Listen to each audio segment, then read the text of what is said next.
In one of dozens of endorsements of child sex, Simeon ben Yohai said, "A proselyte under the age of 3 years and a day is permitted to marry a priest." Agreeing with ben Yohai, the great Rabbah said, "When a grown-up man has intercourse with a little girl, it is nothing, for when the girl is less than this, 3 years and a day, it is as if one put the finger into the eye." The footnote to this passage says, "As tears come to the eye again and again, so does virginity come back to the little girl under 3 years." The same section confirms that sexual activity with small boys is in the same category. The intercourse of a small boy is not regarded as a sexual act. In addition to adulterers, Christ, in the story of the Good Samaritan, portrayed the Pharisees as racial bigots, too self-righteous to respond to the suffering of one who was not a Jew. It is true, because of the wickedness of the Canaanites, which included sodomy and infant sacrifice, Israel had been commanded by God to be harsh in her treatment of the inhabitants of the land. God made it clear that the Canaanites were not simply to be avoided, but destroyed. By the time of the New Testament, this method of preserving God's kingdom by separation and the sword had become obsolete. God no longer made a racial difference between men. But the Pharisees were unfazed by God's new agenda. The Talmud was finally written down nearly 5 centuries after Christ, yet its critical, even homicidal attitudes toward Gentiles might have been lifted out of the book of Joshua. However, the quickest way to grasp the Talmudic view of Gentiles is not directly from the Talmud, but from the Jewish encyclopedias. If we quote an isolated opinion from the Talmud, a rabbi may quickly object, saying, "But that is not the overall opinion of the Talmud. That is not the definitive view." What the Jewish encyclopedia provides us is a definitive overview of perhaps hundreds of rabbinic statements on any subject, giving us accurate summaries of what the Talmud generally teaches. In its article on Gentiles, the Jewish encyclopedia begins to define what makes a Jew so different from a Gentile. According to the rabbis, only Israelites are men. Gentiles they class not as men, but as barbarians. Since Gentiles are not men in the fullest sense, so the Gentile is not a neighbor of a Jew. Further, since Gentile laws were too crude to admit of reciprocity, meaning too crude to be taken seriously, the Gentile was forever beneath the Jew. Gentiles were outlawed by God from the beginning, and thus had no property rights. The Almighty offered the Torah to the Gentile nations also, but since they refused to accept it, he withdrew his shining legal protection from them and transferred their property rights to Israel, who observed his law. Since the Talmud outlawed the child, or issue of a Gentile, as that of a beast, a Gentile had as little legal rights in a Jewish court as did an animal. The Talmud states that if a Gentile sue an Israelite, the verdict is for the defendant, the Israelite. Conversely, if the Israelite is the plaintiff, he obtains full damages. Because the Talmud conspires against Gentiles, if a Jew was ever caught telling a Gentile what the Talmud really says, such a person deserves death. So vile was the nature of a Gentile that the great Simeon ben Yohai said, "The best among the Gentiles deserves to be killed. The best of snakes ought to have its head crushed." Jews, however, are exalted beings in the Talmud, worthy of praise. Christ described the Pharisee who blessed himself, saying, "I thank thee, Lord, that I am not as other men." An eminent Talmudic rabbi says the same. "Blessed be thou, who hast not made me a Goy, or Gentile." There is a special antagonism between the Talmud and Jesus. The Talmud attacks him everywhere it can, even his mother. Mary, the Talmud says, was a whore who mated with carpenters. She who was the descendant of princes and governors played the harlot with carpenters.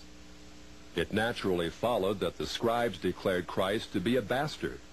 In its article on Jesus, the Jewish encyclopedia says that Jewish writings defame Christ. It is the tendency of all these sources to belittle the person of Jesus by ascribing to him illegitimate birth, magic, and a shameful death. Jesus, according to this article, was considered one of the three worst enemies of Judaism who came to an ignoble end. The Talmud says they subjected him to 4 deaths: stoning, burning, decapitation, and strangling. The Talmud also says he is now in hell, punished with boiling hot excrement. What is Christ's advice as he speaks to us out of hell? The Jewish Encyclopedia quotes Jesus as telling us above all to bless the Jews. He says, "Further their well-being. Do nothing to their detriment. Whoever touches them touches even the apple of his eye." Christians, as followers of the false prophet Jesus, also deserve death. The Jewish Encyclopedia again recaps the Talmud's position. A Gentile observing the Sabbath deserves death. It says the Talmud's hatred was probably directed against the Christian Jews. These Judeo-Christians, evasively called min, minute, or minim, were considered by the rabbis to be the most dangerous form of heretics of ancient times. The New Testament Gospels were writings which the rabbis considered more dangerous to the unity of Judaism than those of the pagans. A Talmudic rabbi said, "The writings of Christians deserve to be burned, for paganism is less dangerous than minute or Christianity." The Jewish Encyclopedia, in its article on men, continues to illustrate the Talmudic hatred of Christianity. Again, we must remember, minim usually indicates the Judeo-Christians. It was forbidden to partake of meat, bread, or wine with the Christian. Scrolls of the law, tefillin, and mezuzot written by a Christian were burned. An animal slaughtered by a Christian was forbidden food. The relatives of the Christian were not permitted to observe the laws of mourning after his death, but were required to assume festive garments and rejoice. The testimony of a Christian was not admitted in evidence in Jewish courts, and an Israelite who found anything belonging to one who was a Christian was forbidden to return it to him. The Pharisees, through their Talmud, thus gave the Jews an ethic which encouraged bigotry and isolation. But it did worse than that. It invited persecution. By the 11th century, the inhabitants of Babylon, growing weary of the self-righteousness and dishonesty of the Jews, expelled them to the west. Migrating across North Africa and Central Europe, the great majority of Jews who had lived in Babylon for almost 1,600 years now began to find their destinies in the cities of the West. Yet in coming to the West, Jews found their Christian neighbors extremely intolerant of the antisocial deviations Jews had taken for granted in Babylon. In order to survive, it was necessary to abandon such Babylonian traditions. But that was not as easy as it sounds. For 1,000 years, the Pharisees had commanded such deviations. Most Jews could not bring themselves to defy the authority of the Pharisees. Enter one of the giants of Judaism of all time, the great Maimonides. Maimonides, a physician and philosopher, knew that no Jew who practiced Babylonian perversions could remain alive in Christian lands. He attempted to harmonize Greek philosophy with the best points of Judaism. He hoped his rationalizations would enable Jews to abandon their antisocial customs. Yet Maimonides was only partly successful. He was excommunicated by the Jewish community on the charge of making new laws. Nevertheless, his moderation and intellect did in fact temper the old Judaism of Babylon. Gradually over the centuries, Jews abandoned immoral practices of the Talmud. Such practices are not observed today. In fact, most Jews are so ignorant of the Talmud itself that they do not even know that such teachings exist within their sacred literature.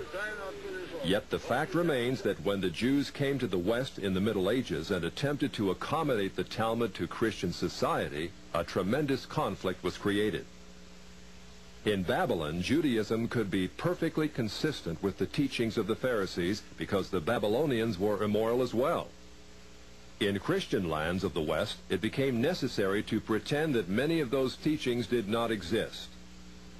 Even today, religious Jews continue to venerate the Pharisees and their Talmud as the greatest source of light that Judaism will ever know. Yet living in Christian lands, no Jew can fully perform what the Pharisees commanded. This conflict in Jewish responsibility has created a dilemma over the last 1,000 years from which Jews in the West have not emerged.